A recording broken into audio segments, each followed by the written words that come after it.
अस्सलामुअलैकुम, welcome to बियोलॉजिकल concept. उम्मीद करती हूँ आप सब ठीक होंगे।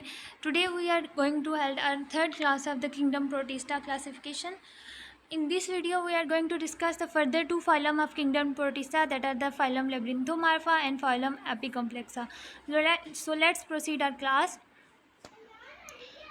फर्स्ट ऑफ ऑल जो हमारे पास ये फाइलम है, फाइलम लेब्रिंथोमार्फा, ये बहुत स्मॉल फाइलम है और इसमें जो कंसिस्ट करता है ये प्रोटोज़ा, वो स्पिंडल शेप्ड होते हैं और नॉन एम्यूबॉइड होते हैं, वेजिटेटिव सेल्स होते हैं इनके पास. कुछ जनरा जो होते हैं इनके पास एम्यूबॉइड सेल्स भी होते हैं जो कि टिपिकली ग्लाइडिंग मोशन शो करते हैं to move within network of mucus trap. और मोस्ट ऑफ मेंबर्स जो होते हैं वो ज़्यादातर मैरीन होते हैं, या तो सेप्रोजोइक होते हैं अगर फीडिंग स्टाइल की बात करें, और या तो पैरासिटिक होते हैं, ये एल्जी और सी ग्रासेस वगैरह पे ये फीड करते हैं. लेप्रिंथुला जो इनके एक एग्जांपल है मेन, जो इसकी हिस्ट्री देखें तो सेवरल ईयर्स अगो इसने काफ़ी ज़्यादा ईल ग्रासेस को किल किया था ऑन एटलांटिक कास्ट, और ज़्यादातर स्टार्वेशन कास्ट की थी डक्स वगैरह की, क्योंकि वो इन्हीं ईल ग्रासेस पे फीड कर रही थी. This is the diagrammatic representation of the labyrinthula. You can say here is the structure is very spindle shaped. Now the next phylum is the phylum Apicomplexa.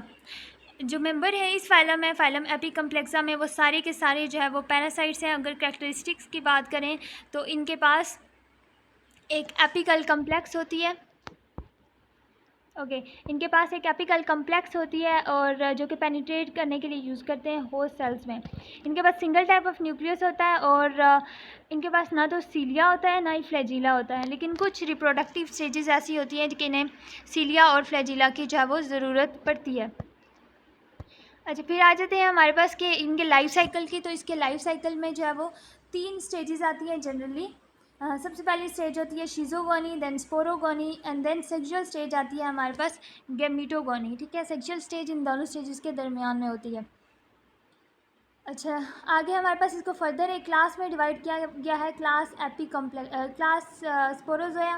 ठीक है, ये जो है वो फाइलम एपिकॉम्प्लेक्सा की क्लास है. इसके जो मेंबर्स होते हैं, इसका अगर नाम के पहले देखें कि इनका नाम क्यों रखा गया ये वाला, तो इसका नाम इसलिए रखा गया क्योंकि ये जो है वो जितने मेंबर हैं इस क्लास में वो ज़्यादा रेजिस्टेंट स्पोर या oocyst प्रोड्यूस करते हैं सेक्सुअल रिप्रोडक्शन को फॉलो करते हुए. जो मेंबर है इस क्लास के, उसके जो इम्पोर्टेंट मेंबर है वो हमारे पास है प्लाज्मोडियम एंड कॉक्सीडियंस. दो हमारे पास मेंबर है. ये क्यों इंपॉर्टेंट है? क्योंकि ये ज़्यादातर जो है वो डिजीज़ काज करते हैं ह्यूमन और नॉन ह्यूमन मेमल्स वगैरह पे. लाइफ साइकिल की बात करें तो हम पहले ही डिस्कस कर चुके हैं कि इसमें जो है वो 3 फेजेस होते हैं, शिजोगोनी, मीरोगोनी. इसमें बेसिकली मीरोजॉइड्स बनते हैं. क्या होता है इसमें कि इसमें जो है वो मल्टीपल बाइनरी फिशन होती है, जिसके रिजल्ट में एक पेरेंट सेल से काफ़ी ज़्यादा इंडिविजुअल सेल्स बनते हैं एसेक्सुअली. और फिर उसके बाद गैमीटोगोनी होगी जिसमें माइक्रोगैमीटोसाइट्स और मैक्रोगैमीटोसाइट्स बनेंगे. ये सेक्सुअल फेज़ होगा. और इसमें जो है वो एक बात जो याद रखनी है कि मैक्रोगैमीट एक ही बनेगा लेकिन माइक्रोगैमीट सेवरल बनेंगे. और फिर उसके रिजल्ट में जो है वो फियन होगी इनकी, जाइगोट बनेगा. जाइगोट अपने आप को इनकेस कर लेगा किसी भी इनकेसमेंट वगैरह में और ये oocyst बन जाएगा. फिर उसके बाद स्पोरोगोनी होगी, जाइगोट म्योसिस होगी सबसे पहले, और फिर माइटोसिस होगी, काफ़ी ज़्यादा स्पोरोजोइट्स बनेंगे. तो ये हमारे पास क्लास स्पोरोजिया की जो वो जनरल था. अब उसके बाद हमारे पास आ जाता है मलेरिया, जो कि इसकी प्लाज्मोडियम जो इसका एक मेंबर था वो शो करता है मलेरिया, मतलब डिजीज़ काज करता है ह्यूमंस वगैरह में. और इसमें 2 तरह के होस्ट होते हैं. एक का डेफिनेटिव होस्ट होता है जैसे कि ह्यूमन, और जो है वो मॉस्किटोस होते हैं इंटरमीडिएट होस्ट. अच्छा, इसमें जो शिजोगोनी होती है ज़्यादातर लीवर सेल्स में पहले होती है और फिर ब्लड सेल्स में होती है. ठीक है, फिर उसके बाद गैमीटोगोनी होती है. गैमीटोगोनी जो है वो रेड ब्लड सेल्स में ही होती है. इसमें क्या होता है कि गैमीट्स बनते हैं, माइक्रोगैमीट्स बनते हैं और मैक्रोगैमीट बनता है. मस्कीटो जो है वो इन गैमीटोसाइट्स को ब्लड का जो मील लेने के साथ ये ले लेगा और फिर ये गैमीट्स फ्यूज़ होंगे मस्कीटो के गट में और जाइगोट बना लेंगे. फिर उसके बाद यहाँ जाइगोट जो है वो oocyst में डेवलप हो जाएगा. फिर स्पोरोगोनी जो है वो हैप्लॉइड स्पोरोजॉइट्स बनाएगी.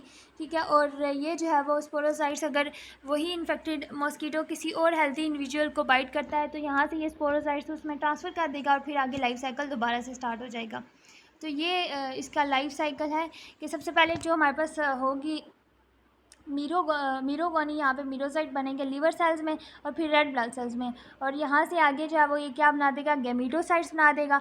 यही गैमीटोसाइट्स आगे से कहाँ पे चले जाएंगे, मॉस्किटो की जो है वो गट में चले जाएंगे। यहाँ पे गैमीट बनेगा, फिर ज़ाइगोट बनेगा और ज़ाइगोट से आगे क्या बनेंगे, oocyst बनेगा। और oocyst जो है वो दोबारा से यहाँ पे oocyst कहाँ पे चला जाएगा, सलाइवरी ग्लैंड में चला जाएगा। और यहाँ से ये जो है वो स्पोरोज़ाइट्स बनाएगा और स्पोरोज़ाइट्स को फर्दर जो है वो किसी हेल्दी इंडिविजुअल में ये ट्रांसफ़र कर देगा जब भी बाइट वगैरह करेगा। आगे हमारे पास आ जाती है स्पीशीज़ और सिम्टम्स जो कि इसके हैं, प्लाज्मोडियम के हैं। तो प्लाज्मोडियम के जो सिम्टम हैं वो रेगुलरली पीरियोडिकली रिकर होते हैं इन्फेक्टेड इंडिविजुअल में, जिसे हम पैरोक्सियम्स कहते हैं। ठीक है, इसके आगे से 4 स्पीशीज़ हैं जो कि हम देख लेते हैं। सबसे पहली जो स्पीशी है वो हमारे पास है पी वाइवक्स। ये वाली जो स्पीशी है इसमें जो पैरोक्सियम्स होंगे वो 48 हार्ट्स के होते हैं। ठीक है, और ये स्पीशी ज़्यादा टेम्परेट रीजन में होती है। बाकी तमाम ऑल ओवर द वर्ल्ड इसे इरेडिकेट कर दिया गया है, लेकिन यहाँ पे ये थोड़ी बहुत होती है। फिर हो जाती है हमारे पास पी फ्लैसीपेरम। जो पी फ्लैसीपेरम है ये वरुलेंट फॉर्म है मलेरिया की ह्यूमन्स वगैरह में, और इसके जो पैरोक्सियम्स होते हैं वो इरेगुलर होते हैं। और ये ज़्यादातर कहाँ पे होगी, ट्रॉपिकल और सब ट्रॉपिकल रीजन में होती है। ये जो है वो अगर हिस्ट्री देखें तो one of the greatest killer रही है ह्यूमैनिटी की। ये जो हमारे पास है पी फ्लैसीपेरम, और स्पेशली अफ्रीका में ही होती है। और उसके बाद हमारे पास आ जाता है पी मिलराई, जो इसकी थर्ड फॉर्म है। इसकी वर्ल्ड वाइड डिस्ट्रीब्यूशन है और ये मलेरिया काज करती है। उसके पैरोक्सियम्स जो होते हैं वो 72 हॉर्स के होते हैं। फिर आ जाती है हमारे पास पी ओवेल। ये जो है वो रेयरेस्ट फॉर्म है फॉर ह्यूमन मलेरिया स्पीशीज़ में, और ज़्यादातर ट्रॉपिकल डिस्ट्रीब्यूशन में होती है। मतलब ये इतनी ज़्यादा जो है वो नहीं होती, ये कम होती है। अब आगे आ जाता है हमारे पास कॉक्सीडियंस के। कॉक्सीडियंस क्या किस तरह की डिजीज़ काज करते हैं। तो सबसे पहले जो है वो कॉक्सीडियोसिस है। ये जो है वो पोल्ट्री, शीप्स, कैटल और रैबिट्स वगैरह में जो है वो ये काज करते हैं डिजीज़। ठीक है, और उसके 2 इंपॉर्टेंट जनरा हैं, एक आइसोस्पोरा है और एक अमीडिया है, जो कि ज़्यादा डिजीज़ काज करने में इन्वॉल्व होते हैं। जो क्रिप्टोस्पोरिडियम है इसी कॉक्सीडियन ही है एक, जो कि ज़्यादा क्रॉनिक डायरिया काज करता है एड्स वगैरह के पेशेंट में, और ये डिजीज़ करता है क्लोरिनेशन को। और ज़्यादातर ये वरुलेंट कहाँ पे होता है, इम्यूनोस्प्रेस्ड इंडिविजुअल, मतलब उन इंडिविजुअल हैं जिनका इम्यून सिस्टम पहले से ही बहुत ज़्यादा वीक है। और एड्स के पेशेंट में हम देखें तो उनका इम्यून सिस्टम पहले ही बहुत वीक होता है। तो अगर उनको ये इन्फेक्शन उनमें ये चले जाते हैं तो उनमें ज़्यादा जो है वरुलेंट फॉर्म शो करेंगे। फिर आ जाते हैं हमारे पास टॉक्सोप्लाज्मोसिस। ये जो डिज़ीज़ है ये मैमल्स की है, इसमें ह्यूमंस और बर्ड्स भी आ जाते हैं। सेक्सुअल रिप्रोडक्शन जो ज़्यादा होती है इनकी कैट्स वगैरह में होती है। ठीक है, और oocyst इंजेस्ट हो सकते हैं, जैसे कि फीकल कंटेमिनेटेड फीड अगर खा लें कैट्स वगैरह का, ह्यूमन या बर्ड्स वगैरह, तो ये उनमें चली जाएगी और उनमें जो है वो ये काज करेगी। लेकिन इन्फेक्शन जो ह्यूमन में होता है उसका ऐसा कोई जो है वो सिम्टम्स नहीं होते, लेकिन एक बार इन्फेक्शन हो जाए तो इम्यूनिटी डेवलप हो जाती है किसी भी इंडिविजुअल में। अच्छा, जो टॉक्सोप्लाज्मोसिस है, अगर ये किसी ऐसी वुमेन में हो जाए जो कि प्रेगनेंसी का टाइम पीरियड उसका चल रहा हो, ठीक है, तो फिर क्या होगा कि ये कॉग्नेटल जो टॉक्सोप्लाज्मोसिस है डेवलप हो जाएगी फीटस में। ठीक है, जिसके रिजल्ट में क्या होता है, ज़्यादातर स्टिल बर्थ और स्पॉन्टेनियस एबॉर्शन होते हैं। फीटस जो फीटसेस जो है वो सर्वाइव करते हैं फ्रीक्वेंटली, जो सर्वाइव कर जाते हैं उनमें क्या होते हैं, उनमें साइंस, उनमें सिम्टम ये शो होते हैं कि उनमें मेंटल रिटार्डेशन होती है और एपिलेप्टिक सीजर्स उनमें होती हैं। प्रिकॉशन और मेजर्स अगर बात करें इसको कैसे क्योर किया जा सकता है, तो इसका ऐसा कोई क्योर नहीं है। और ये टॉक्सोप्लाज्मोसिस उन डिजीज़ में हाई रैंक पे है जो कि जो है वो डिजीज़ काज करती है एड्स के पेशेंट में, मतलब वहाँ पे ये ज़्यादा वरुलेंट होती है। अगर स्टेप्स अवॉइड करने के हैं तो मतलब कि चिल्ड्रन को दूर रखना चाहिए इस सारे जो कैट्स वगैरह इन तरह की चीज़ों से। सैंड बॉक्स कवर यूज़ करने चाहिए, और रॉ जो मटन होता है या बीफ वो नहीं खाना चाहिए, इन्हें प्रॉपरली कुक्ड फॉर्म में लेना चाहिए, otherwise it can cause infection.